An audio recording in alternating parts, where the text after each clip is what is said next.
Shalom, selamat pagi, selamat tahun baru saudaraku semua. Hari ini kita memasuki tahun 2026, tahun yang baru di hari pertama. Kita bersyukur kita bisa memasuki tahun baru ini dengan tuntunan Tuhan yang sempurna. Amin ya. Saudaraku, kita ambil dalam 2 Korintus 5 ayat 17, firman Tuhan berkata, "Karena itu siapa yang ada di dalam Kristus, ia adalah ciptaan baru. Yang lama sudah berlalu, sesungguhnya yang baru sudah datang." Setiap awal tahun banyak orang berharap dengan keadaan yang baru. Tetapi tidak semua orang bersedia menjadi manusia baru. Kita ingin tahu bahwa di tahun baru ada berkat yang baru, ada mujizat, ada keberhasilan, ada terobosan. Tapi seringkali kita masuk tahun baru dengan segala hal yang lama dalam hidup kita. Karakter lama kita, cara berpikir lama kita, orientasi hidup lama kita, cita-cita lama kita. Maka pada pagi hari ini saudaraku, saya mau mengajak kepada kita semua untuk memahami bahwa masalah utama orang percaya itu bukan kekurangan tangan Tuhan, melainkan belum berubah manusia batinnya untuk melihat tangan Tuhan yang sedang memegang dirinya. Karena Tuhan itu tidak sekedar ingin memberkati dan mempermudah hidup kita. Tetapi tangan Tuhan itu selalu ada, tetapi dia terlihat seakan-akan tidak ada hanya untuk membentuk hidupmu dan hidupku. Maka jangan ragukan bahwa Allah Immanuel itu benar-benar ada dalam hidup kita. Amin saudaraku, di awal tahun ini kita mau berkata, Allahku Allah Immanuel. Udah. Jadi jangan berkata bahwa di mana kau Tuhan, gak perlu. Tuhan ada. Tapi seakan-akan seringkali dia diam ketika memegang tangan kita. Karena dia mau mendewasakan kita, mau membentuk kita. Tahun baru bukan soal waktu, tapi soal transformasi hidup. Cara kita melihat Tuhan, cara kita bertuhan, cara kita memandang dia. Karena dunia mengukur awal tahun dengan kalender, dengan pencapaian-pencapaian yang baru. Tetapi Tuhan mengukur awal tahun dengan cara apa? Seberapa kau mau berjuang untuk perubahan batin dan karaktermu nak. Itu yang Tuhan mau tawarkan ke kita. Roma 12 ayat 2 berkata, "Janganlah kamu menjadi serupa dengan dunia ini, tetapi berubahlah oleh pembaharuan budimu."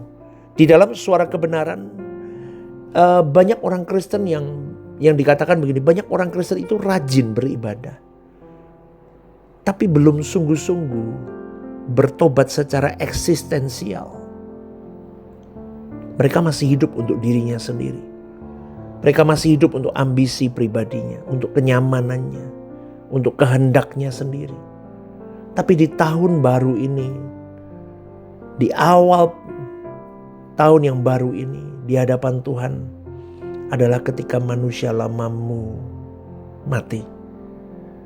Amin saudaraku. Tuhan menunggu perjuangan seorang manusia yang berjuang untuk mematikan manusia lamanya lebih cepat, lebih akurat, lebih sungguh-sungguh. Dan itu menjadi agenda utama dalam hidup manusia itu.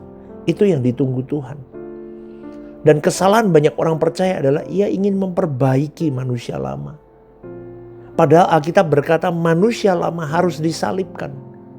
Roma 6 ayat 6 berkata manusia lama kita telah turut disalibkan. Maka kekristenan itu bukan soal menjadi orang baik, tetapi soal kehilangan diri supaya hidup Kristus nyata di dalam hidup kita.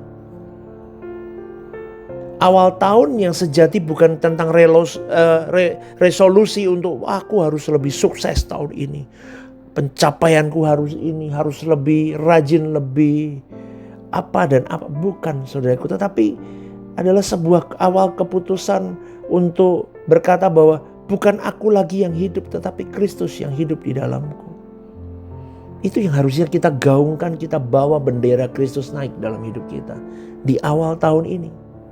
Bukan lagi aku yang hidup di tahun 2026, tapi Kristus yang hidup di dalamku. Berani gak saudaraku begitu? Kalau bisa begitu luar biasa loh. Bukan lagi aku yang hidup, tapi Kristus yang hidup di dalamku. Maka bisnisku untuk Kristus. Pelayananku untuk Kristus, keluargaku untuk Kristus, pernikahanku untuk Kristus, kesehatanku untuk Kristus, keluarga besarku untuk Kristus. Apalagi studiku untuk Kristus.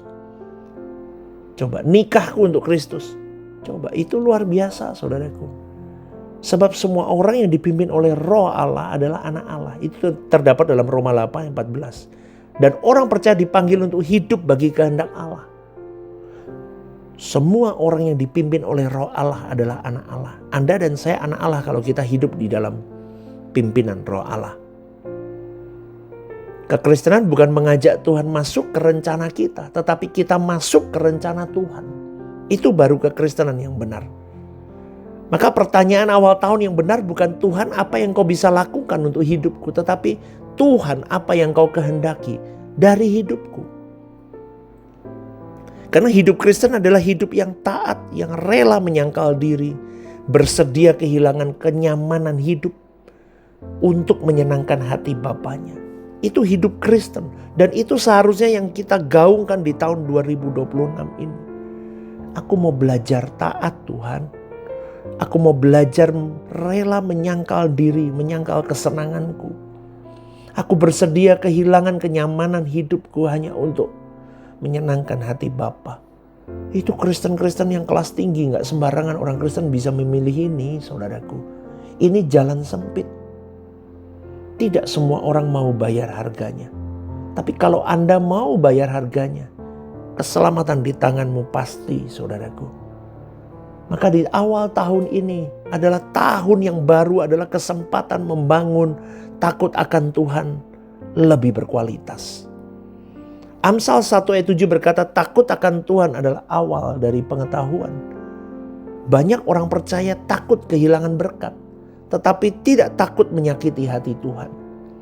Maka ketika kau mendengar renungan ini, kau mengikuti renungan The Message setiap hari saudaraku. Sudah seharusnya kau memiliki satu konsep yang jelas bahwa aku hidup takut menyakiti hati Tuhan. Itu yang terpenting. Maka hidupmu dan hidupku akan didrive kepada kebenaran dan kebenaran. Kesucian dan kesucian. Tanggung jawab dan tanggung jawab. Maka integrity of life itu terdapat di dalam Kristus Yesus. Itu yang dimau Bapa. Integritas hidupmu harus seperti Yesus Putra Tunggalku. Maka awal tahun harus ditandai dengan kesungguhan. Yuk hidup kudus yuk. Yuk apapun yang mengganggu kamu delete aja. Ya saudaraku. Kadang sosial media itu mengganggu saya saudaraku. Instagram begitu-begitu ya. Itu mengganggu saya. Karena di situ pelik kan. Saya rindu untuk. Saya sedang mencoba untuk mendelete itu dalam hidup saya saudaraku. Tapi ini sedang menuju ke sana. Saya sedang berjuang untuk itu. Maka yuk hidup kudus yuk. Apapun yang mengganggu hatimu, pikiranmu, perasaanmu. Lepasin saudaraku. Kita masuk ke dalam kedisiplinan rohani. Ayo punya waktu sama Tuhan. Lebih. Double portion yuk tahun ini yuk. Amin saudaraku. Melayani double portion lebih. Baca firman double portion. Doa double portion. Hidup kudus double portion. Amin. Hidup untuk Tuhan lebih berkualitas double portion. Ayo lebih lipat gandakan. Ayo lipat gandakan cinta kita. Bagaimana kita mencintai Tuhan double portion. Lipat gandakan. Lipat gandakan. Amin saudaraku. Dan milikilah kesadaran bahwa hidup ini milik Tuhan sepenuhnya. Jadi kalau boleh dikata begini. Saya selalu ngomong begini dalam diri saya sendiri. Kalau aku masih hidup berarti aku dipercaya 24 jam hari hidupku hari ini. Aku mau gandakan hanya untuk Tuhan. Artinya apa? Aku mau gandakan cintaku semuanya. Lebih untuk Tuhan. Karena besok belum tentu aku bangun. Amin saudaraku. Sadar aku bahwa ini milik Tuhan. Waktuku 24 jam yang Tuhan berikan. Aku melek mata. Aku bisa menghirup oksigen. Itu berarti aku dipersiapkan bahwa ini milikku loh nak. Aku beri kau waktu lagi 24 jam. Yuk kerjakan yang baik yuk. Untuk aku. Mungkin Tuhan mau ngomong sama saya. Mungkin Tuhan mau balikin badan saya. Dan dia menatap mata saya dan mau berkata begini. Untuk aku aja nak. Untuk diriku saja. Di situ saya mulai sadar bahwa harus untuk Tuhan saja. Tentang Tuhan. Ya, tentang Tuhan. Di GSK itu ada satu lagu yang judulnya Senyummu di Ujung Waktu, saudaraku. Itu lagu kesukaan saya. Dikalimatkan di situ, ku habiskan hidupku hanya untukmu. Itu kalimat yang berarti 24 jam aku harus habis untuk Tuhan. Ingat ya, Tuhan tidak cari orang yang pintar berdoa, pintar ini dan itu. Tapi Tuhan cari orang yang hidupnya selaras dengan kehendak Tuhan. Maka memasuki tahun yang baru, milikilah komitmen baru. Komitmen hidup bukan untuk diriku sendiri. Aku tidak lagi kompromi dengan dosa yang tersembunyi. Aku tidak lagi menjadikan Tuhan menjadi alat mencapai mimpi-mimpi pribadiku. Bukan. Tapi aku menjadikan kehendak Allah sebagai tujuan hidupku. Amin, saudaraku. Tahun baru tidak menjamin hidup baru. Tetapi hidup baru akan menghasilkan tahun yang bermakna di hadapan Tuhan. Mari kita masuk tahun ini dengan takut akan Tuhan yang lebih lagi menyenangkan hati Tuhan. Ya, sekali lagi saudaraku, selamat tahun baru. Ayo berjuang bersama di awal tahun ini, sepanjang tahun ini. Hidup benar di mata Allah. Hidup unity bersama dengan komunitas rohani yang ada ya di Rehoboth Semarang. Kita berjuang bersama, satu hati, satu visi, satu komando untuk nyenengin Tuhan semata. Amin saudaraku ya. Selamat pagi, selamat tahun baru dan Tuhan memberkati.